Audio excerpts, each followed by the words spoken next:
You are listening to Rudolf Steiner Audio.com. If you are listening to the podcast of this that is located at rudolfsteiner.podbean.com, please consider becoming a patron.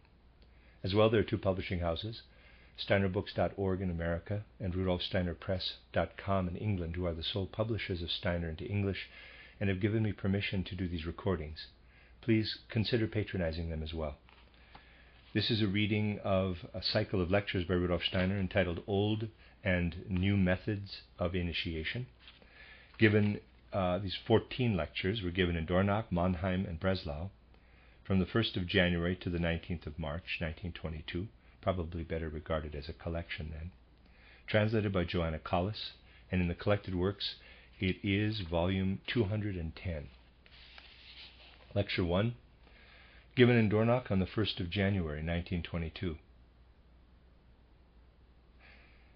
Yesterday I spoke about initiation science.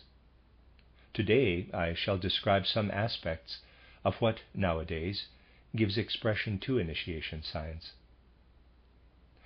A profound breach now runs through the whole of civilization, a breach which brings much chaos to the world, and which people who are fully aware cannot but experience with a sense of tragedy. One expression of this breach is the fact that human beings, when considering human dignity and their worth as human beings, can no longer find any connection with a world to which they look up. That world which gives the human soul religious feelings, both profound and uplifting, namely the world of moral values. People look instead to the world of nature, to which of course they also belong. During the course of recent centuries, the world of nature has come to appear before the human soul in such a way that it has absorbed the whole of reality, has absorbed every aspect of actual existence. The world of nature, with its laws which are indifferent to moral values, runs its course in accordance with external necessity, and in their everyday life human beings too are tied up in this necessity. However the bounds of this necessity are defined, if human beings feel themselves enclosed within such bounds, it is impossible for them to discover what it is that makes them human. Human beings have to look up from the world of nature to the world of moral values. We have to see the content of this moral world as something which ought to be, something which is the ideal. Yet no knowledge which is current today is capable of showing us how moral ideals can flow into the laws of nature, and how necessity can be made to serve moral values. We have to admit that today's world is divided into two parts, which for modern consciousness are incompatible: the moral world and the material world. People see birth and death as the boundaries which encompass the only existence recognized by present-day knowledge. On the other hand, they have to look up to a world which lies above birth and death, a world which is eternally meaningful, unlike the endlessly changing material world. And they have to think of their soul life as being linked with the eternal meaning of that world of moral values. The Platonic view of the world, containing as it did the last remnants of Orientalism, saw the external world perceptible to the senses as a semblance, an illusion, and the world of ideas as the true, real world. But for modern human beings, if they remain within the confines of present-day consciousness, this Platonic worldview has no answers. But now, initiation science wants to enter once again into human civilization and show us that behind the world, perceived by our senses, there stands a spiritual world, a mighty world, powerful and real, a world of moral values to which we may turn. It is the task of initiation science to take away from natural existence the absolute reality it assumes for itself and to give reality back once more to the world of moral values. It can only do so by using means of expression different from those given by today's language, today's world of ideas and concepts.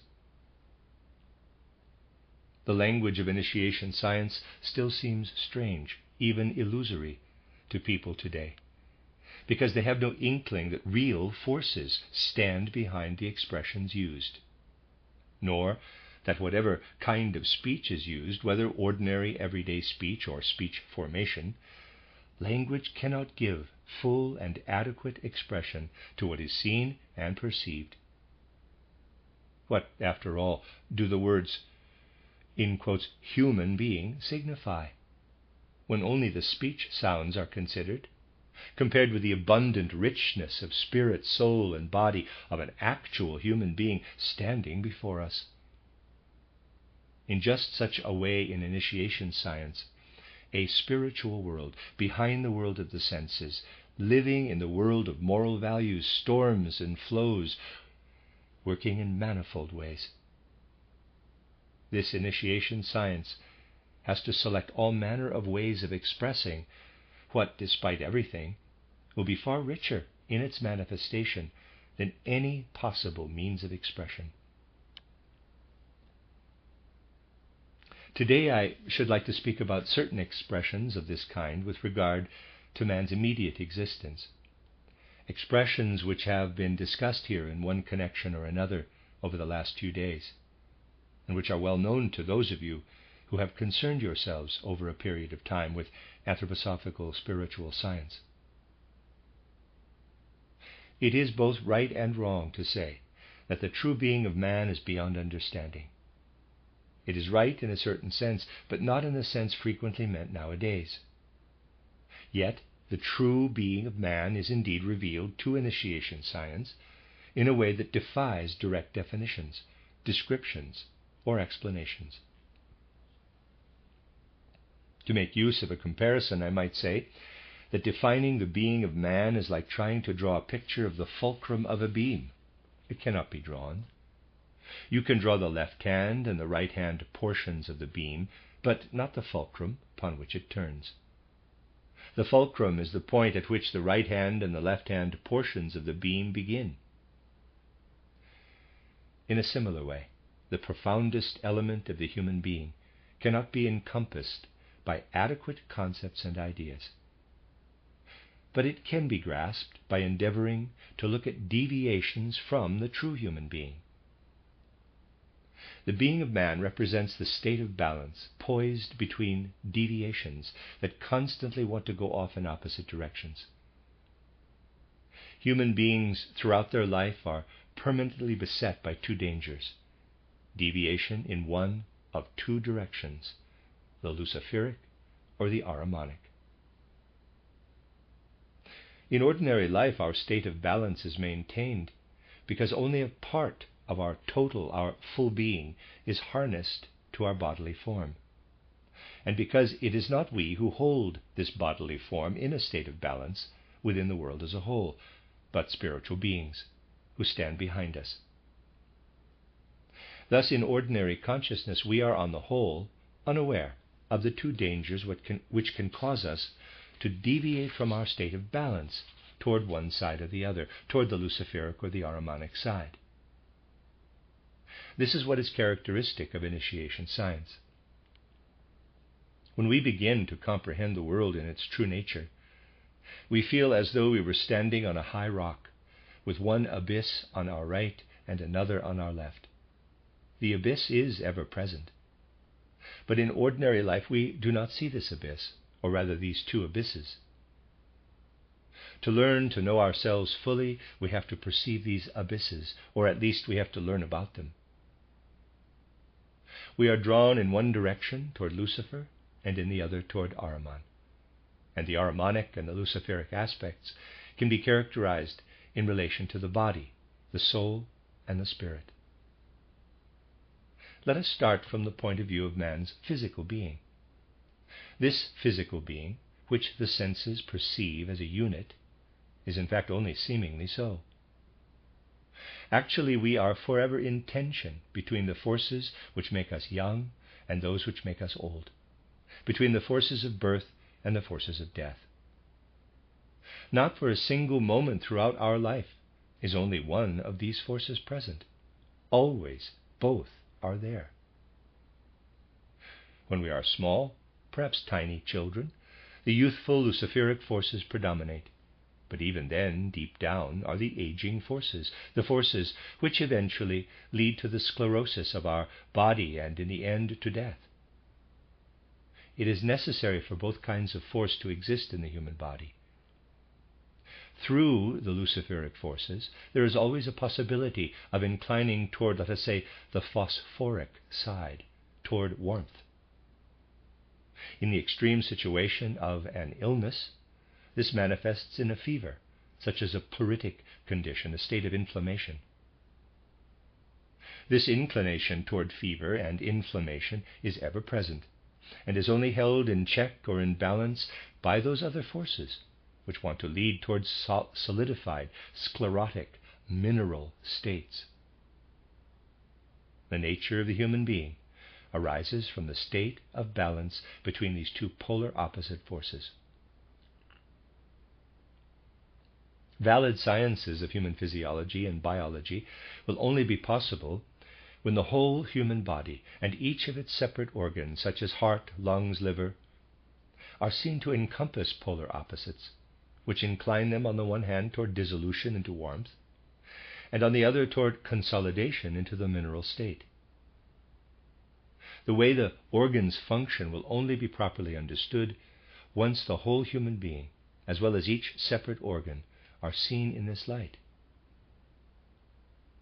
The science of human health and sickness will only find a footing on healthy ground once these polarities in the physical human being are able to be seen everywhere. Then it will be known, for instance, that at the change of teeth around the 7th year, Ahrimanic forces are setting to work in the head region, or that when the physical body starts to develop toward the warmth pole at puberty, this means that luciferic forces are at work. That in the rhythmical nature of the human being, there are constant swings of the pendulum, physically too, between the luciferic and the Ahrimanic aspect. Until we learn to speak thus, without any superstition, but with scientific exactness, about the luciferic and Ahrimanic influences upon human nature, just as today we speak without superstition or mysticism about positive and negative magnetism, about positive and negative electricity, about light and darkness, we shall not be in a position to gain knowledge of the human being, which can stand up to the abstract knowledge of inorganic nature, that we have achieved during the course of recent centuries. In an abstract way, many people already speak about all kinds of polarities in the human being. Mystical, nebulous publications discuss all kinds of positive and negative influences in man. They shy away from ascending to a much more concrete, more spiritual, but spiritually entirely concrete plane. And so they speak in a manner about the human being's positive and negative polarities, which is just as abstract as that in which they discuss polarities in inorganic nature. Real knowledge of the human being can only come about if we rise above the poverty-stricken concepts of positive and negative, the poverty-stricken concepts of polarity as found in inorganic nature, and ascend to the meaningful concepts of luciferic and Ahrimanic influences in man.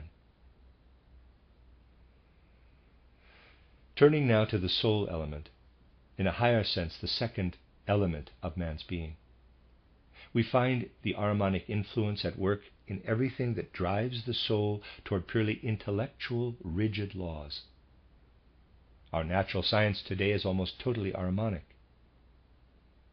As we develop toward Ahrimanic soul elements, we discard anything that might fill our concepts and ideas with warmth.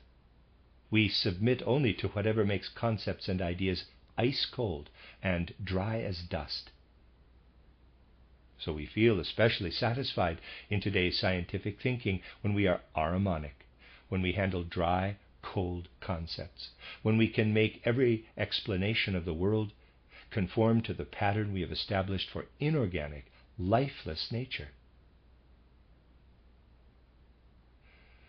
Also, when we imbue our soul with moral issues, the aramonic influence is found in everything that tends toward what is pedantic, stiff, Philistine on the one hand, but also in what tends toward freedom, toward independence, toward everything that strives to extract the fruits of material existence from this material existence. Read that again. Toward everything that strives to extract the fruits of material existence from this material existence and wants to become perfect by filling material existence. Both aramonic and luciferic influences nearly always display two sides. In the aramonic direction, one of these, the pedantic, the Philistine, the one-sidedly intellectual aspect, leads us astray. But on the other side, there is also something which lies in mankind's necessary line of evolution, something which develops a will for freedom, a will to make use of material existence, to free the human being, and so on. The luciferic influence in the human soul is found in everything that makes us desire to fly upward out of ourselves. This can create nebulous, mystical attitudes, which lead us to regions where any thought of the material world seems ignoble and inferior. Thus we are led astray, misled into despising material existence entirely, and into wanting instead to indulge in whatever lies above the material world, into wanting wings on which to soar above earthly existence, at least in our soul. This is how the luciferic aspect works on our soul. To the aramonic aspect of dull, dry, cold science is added a sultry mysticism of the kind that in religions leads to an ascetic disdain for the earth, and so on. This description of the aramonic and luciferic aspects of soul life shows us that the human soul, too, has to find a balance between polar opposites. Like the aramonic, the luciferic aspect also reveals possibilities for deviation, and at the same time possibilities for the necessary further evolution of the proper being of man. The deviation is a blurred, hazy, nebulous mysticism that allows any clear concepts to flutter away into an indeterminate, misty flickering of clarity and obscurity with the purpose of leading us up and away from ourselves. On the other hand, a luciferic influence which is entirely justifiable and is indeed a part of mankind's necessary progress is made manifest when we fill material existence with today's genuine life principles, not in order to make exhaustive use of the impulses of this material existence, as in the case with aramonic influences, but in order to paralyze material existence into becoming a semblance which can then be used in order to describe a supersensible realm, in order to describe something that is spiritually real, and yet in this spiritual reality cannot also be real in the world of the senses merely through natural existence. Luciferic forces endow human beings with the possibility of expressing the spirit in the semblance of sense-perceptible existence. It is for this that all art and all beauty are striving. Lucifer is the guardian of beauty and art. So in seeking the right balance between luciferic and aramonic influences, we may allow art, Lucifer, in the form of beauty, to work upon this balance.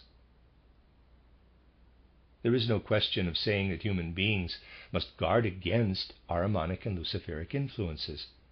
What matters is for human beings to find the right attitude toward aramonic and luciferic influences, maintaining always a balance between the two. provided this balance is maintained, Luciferic influences may be permitted to shine into life in the form of beauty, in the form of art. As something unreal is brought into life as if by magic, something which has been transformed into a semblance of reality by the effort of human beings themselves.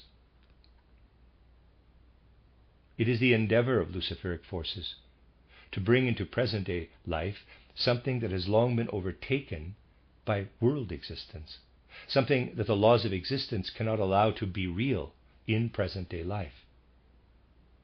If human beings follow a course of cosmic conservation, if they want to bring into the present certain forms of existence which were right and proper in earlier times, then they fall in the wrong way under the influence of the Luciferic aspect.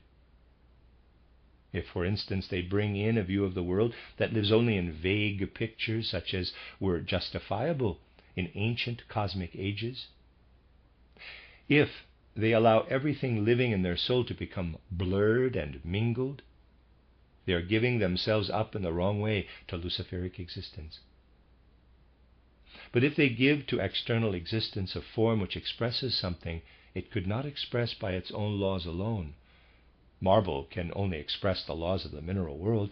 If they force marble to express something it would never be able to express by means of its own natural forces, the result is the art of sculpture. Then something which cannot be a reality in a sense perceptible situation of this kind, something unreal, is brought as if by magic into real existence. This is what Lucifer is striving to achieve. He strives to lead human beings away from the reality in which they find themselves between birth and death, into a reality which was indeed reality in earlier times, but which cannot be genuine reality for the present day. Now, let us look at the spiritual aspect of the human being. We find that here too both Luciferic and Ahrimanic influences are called upon. In life here on earth, the being of man expresses itself in the first instance in the alternating states of waking and sleeping. In the waking state, the spiritual part of our being is fully given over to the material world.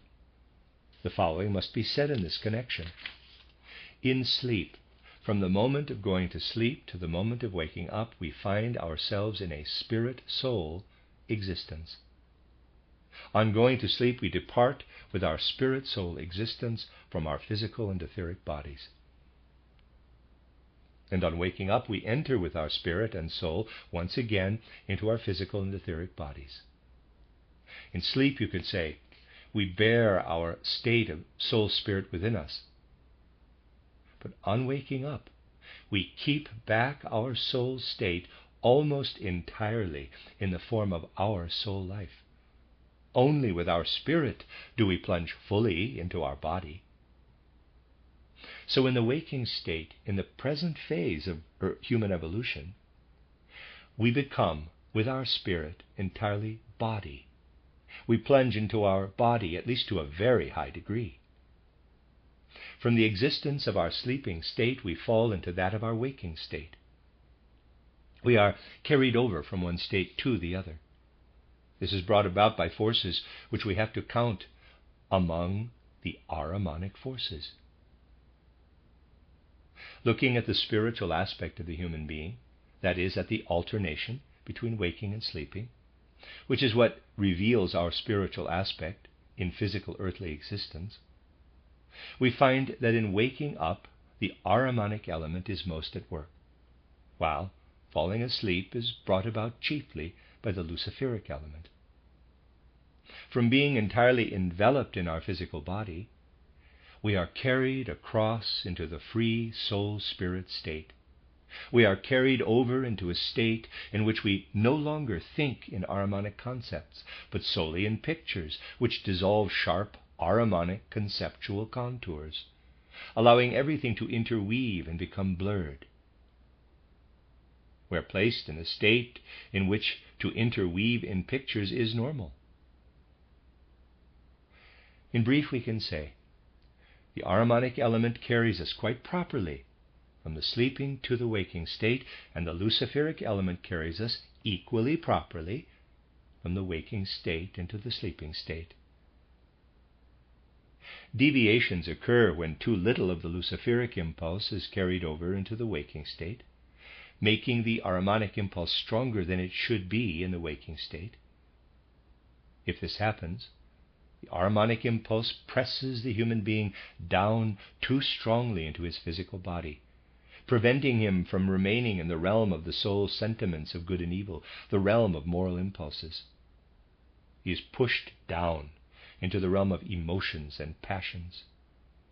He is submerged in the life of animal instinct. His ego is made to enter too thoroughly into the bodily aspect. Conversely, when the Luciferic impulse works in an unjustified way in the human being, it means that he carries too much of his waking life into his sleeping life. Dreams rise up in sleep which are too reminiscent of waking life. These work back into waking life and push it into an unhealthy kind of mysticism. So you see, in every aspect of life, a state of balance must be brought about in the human being by the two polarities, by the Luciferic and the Ahrimanic elements. Yet deviations can occur. As I have said, a proper physiology of the body, with a proper knowledge of health and sickness, will only be possible when we have learned to find this polarity in every aspect of bodily life.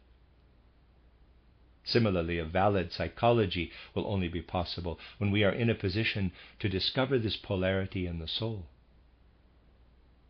Nowadays, in the sciences that are regarded as psychology, the science of the soul, all kinds of chaotic things are said about thinking, feeling, and willing. In the life of the soul, thinking, feeling, and willing also flow into one another. However pure our thoughts may be, as we link them together and take them apart, we are using our will in our thoughts. And even in movements which are purely instinctive, our thought impulses work into our will activity. Thinking, feeling, and willing are nowhere separate in our soul life. Everywhere they work into one another. If, as is the custom today, they are separated out, this is merely an abstract separation. To speak of thinking, feeling, and willing is then merely to speak of three abstractions. Certainly we can distinguish between what we call thinking, feeling, and willing, and as abstract concepts they may help us to build up our knowledge of what each one is. But this by no means gives us a true picture of reality. We gain a true picture of reality only if we see feeling and willing in every thought, thinking and willing in every feeling, and thinking and feeling in every act of will. In order to see, in place of that abstract thinking, feeling, and willing, our concrete living and surging soul life, we must also picture to ourselves how our soul life is deflected to one polarity or the other. For instance, how it is deflected to the Ahrimanic polarity and there lives in thoughts. However many will impulses there may be in these thoughts, if we learn to recognize at a higher level of knowledge the special characteristics of the Ahrimanic element, then we can feel the polarity of thinking in the soul. And if we see the soul deflected in the other direction, toward the will, then, however much thought content there may be in this will activity, if we have grasped the Luciferic nature of the will, we shall have understood the living nature of the will in our soul life. All abstractions, concepts, ideas in us must be transformed into living vision.